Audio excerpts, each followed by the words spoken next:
All the power is in the people.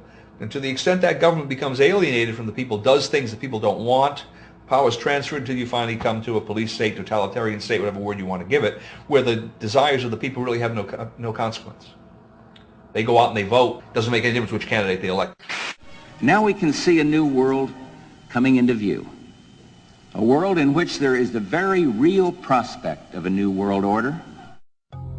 The New World Order will be built, an end run on national sovereignty, eroding it piece by piece, will accomplish much more than the old-fashioned frontal assault.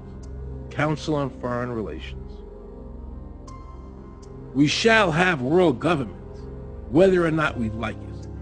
The only question is whether world government will be achieved by conquest or consent.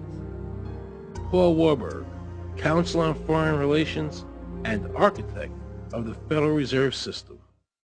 There's a group that get together internationally and they sort of play God with our money. You think that's part of what George Bush said was the One World Order? They can't have a new world order only with a world police, military. Right. I think the financial system ultimately is even more important than the guns. The central bankers of the world are working together to create a one world government, a global police state as sinister as anything George Orwell ever wrote about, where every person on the planet Earth will have an RFID chip implanted, where the bankers and the governments can monitor every transaction you make. A chip in everybody would be the universal monetary system par excellence, because there'd be no escape from it, and you'd be totally under the control of those who issue the electronic impulses in that chip. Their strategies are being accomplished through the World Trade Organization, the International Monetary Fund, and the Bank for International Settlements, which is the central bank for all the central banks of the world.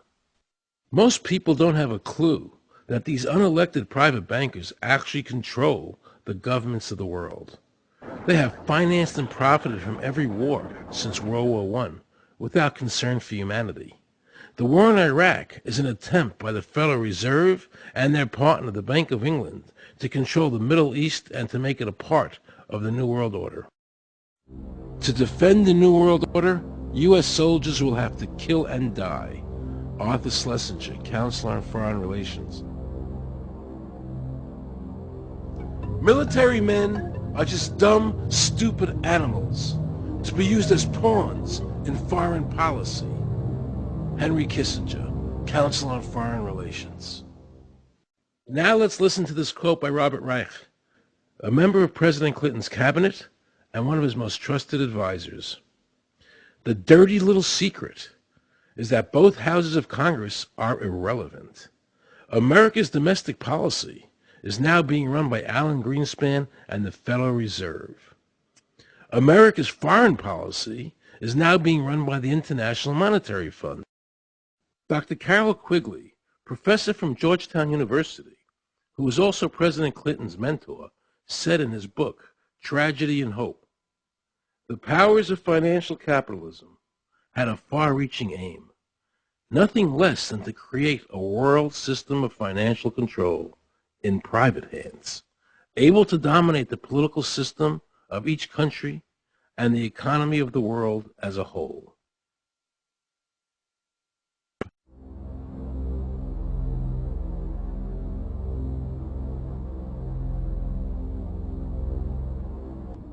Look what happened in Europe. The people there voted down the European Constitution, wanting each country to stay sovereign.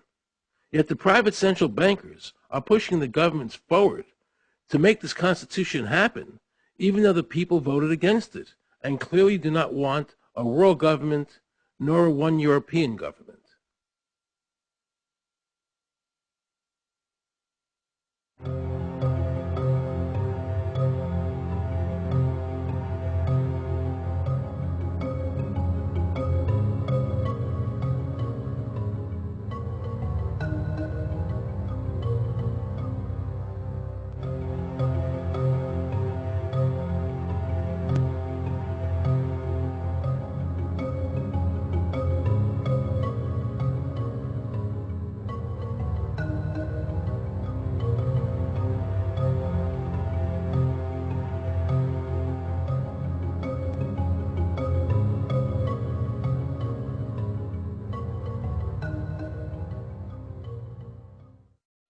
Now pay close attention to this quote by David Rockefeller, and you'll understand what is happening in the world today and where the American people are heading as a nation.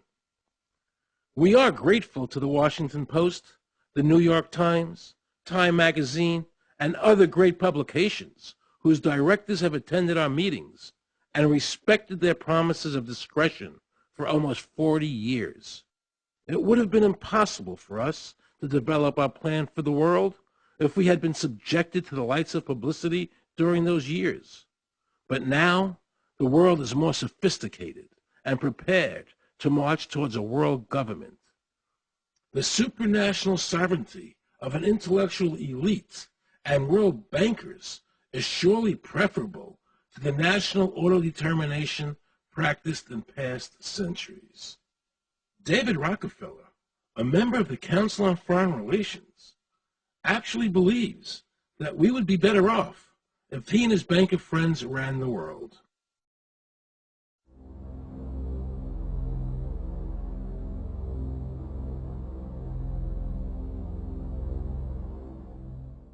Benito Mussolini had a great quote about fascism. He said that fascism should be called corporatism more properly because it's the perfect merger of power between the corporation and the state. That's how he defined fascism. And that's what we're seeing here. The media controls the information that a person gets. In various ways, they can make sure that the average American watching the tube or reading the newspaper is going to come out with a certain mindset. He's going to say, this is good, that's bad, and that's all they have to do. You look at the ownership of corporate media in this country. Who owns CBS? Viacom? Who owns NBC? GE? Who owns ABC? Disney? Americans have been taught to expect their salvation from government instead of recognizing government as the most dangerous threat they'll face in their lives. And the United States putting together a constitution now for Iraq. You know, why don't we just give them ours? I mean, think about it. It served us well for over 200 years, and we don't appear to be using it anymore, so what the hell?